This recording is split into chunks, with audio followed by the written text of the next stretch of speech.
I wasn't bothered anyway whether the next drug would kill me or not. I'd rather just take a snowball and go to sleep. That's what I wanted to do. And that's how I felt.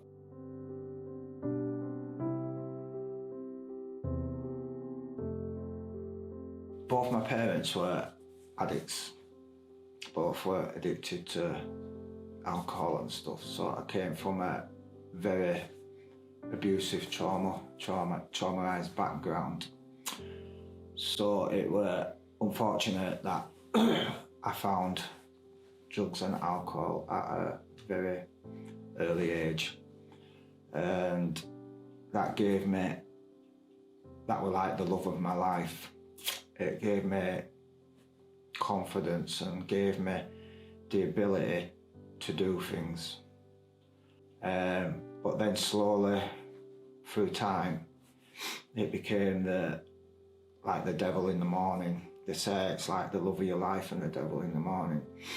And every morning, it was knocking at the door saying, I'm here. And then it became like an obsession and like a compulsion that I needed it, that I had to have it. I had to go to any means and ways to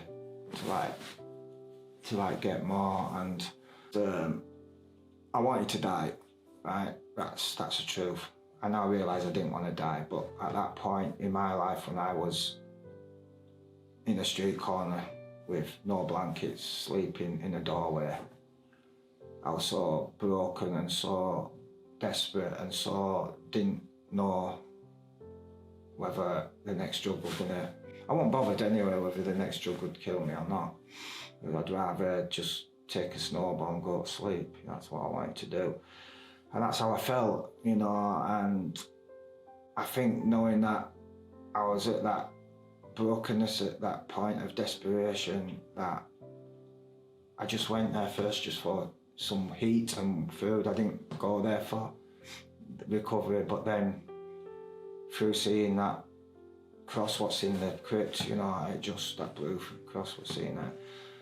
Every time I went past it, I just felt something. Well, I can describe what it is now, but at the time I couldn't. I just was really emotional seeing it. I'm really upset just knowing that someone loved me and I didn't understand. So I think that's what brought me to a place of, yeah, that love is important, yeah. But that desperation that's what got me to my knees, was being broken, being suicidal, being in St James's Hospital that night, having nothing. I mean nothing, under 7 stone in weight or whatever it was. I can't remember how skinny I was, but I was very, very skinny, and I was just broken. I was just, yeah. And it was really heartbreaking, do you know what I mean? And it wasn't until I found some hope. You know, well, at first it wasn't hope, I'll be honest, but then it was like, I only obviously came up first for just a warm bed and stuff and somewhere to stay, do you know what I mean? I was still medicated up with methadone and I was still in the right mess. And I came to the crypt and obviously, I felt a lot of warmth and a lot of love, what I didn't understand. I now know that love, what I felt was love, you know what I mean? I know what it felt, I know what it felt, you know. I could never cry, do you know what I mean? Now I can cry like a baby when I feel it. And it's like, I do my meetings, which is very important, the 12-step meetings, you know, and I do like volunteering work. I've got structure in my life, you know, I've got a nice place to stay. It makes me sad, but makes me happy, because I see people still in that damage and that hurt, and to know that I can hopefully give something back and bring a bit of hope and love to their lives. So my hope is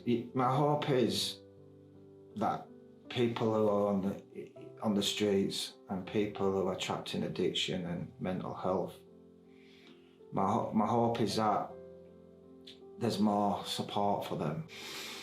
I think my biggest accomplishment so far would be staying clean from drugs and alcohol and getting abstinent and getting clean off the methadone, because methadone is so hard and difficult, but and just staying clean